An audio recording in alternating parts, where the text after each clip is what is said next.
ఆదికేశవ ఆరాధ్య దేహాన్ని ఇంకా పూర్తిగా అంత్యక్రియలు పూర్తి చేసి మల్లికతో సహా బిడ్డను తీసుకుని వెళ్తూ ఉంటాడు. మరొక వైపు ఆరాధ్య వాళ్ళ తాతయ్య పూర్తిగా బాధ్యతల్ని ఇక్కడున్న భానుమతికి అప్పచెప్తాడు. భానుమతి ఆనందంతో ఉప్పొంగిపోతుంది. ఏ ఒక్క కారణంతో అయితే ఆరాధ్యని కుటుంబంతో వేరు చేసి ఆరాధ్య ఈ లోకంలోనే లేకుండా నామరూపాలు లేకుండా చేసిందో అది కాస్త సక్సెస్ అవుతుంది.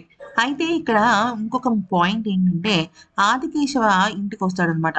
పాపతో పాటు ఇంటికొచ్చి తన ఒక పతనం గురించి ఆలోచిస్తూ ఉంటాడు. అంటే జమీందారుగా తన ఒక ఇది పోయింది. అంటే ఆరాధ్య బిడ్డతో అక్కడ చనిపోవడంతో తన మొత్తం జీవితం తారుమారైపోయింది.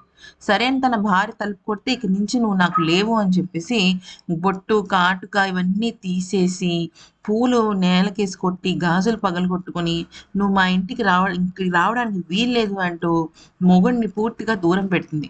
తను చేదో చెప్పడానికి ప్రయత్నిస్తున్నప్పటికీ కూడా వినకుండా నాకు నీ మీద ప్రేమ చచ్చిపోయిందని చెప్పేసి చెప్తుందనమాట. ఇక ఆ తర్వాత ఆదికేశవ కుప్పకూలుతాడు.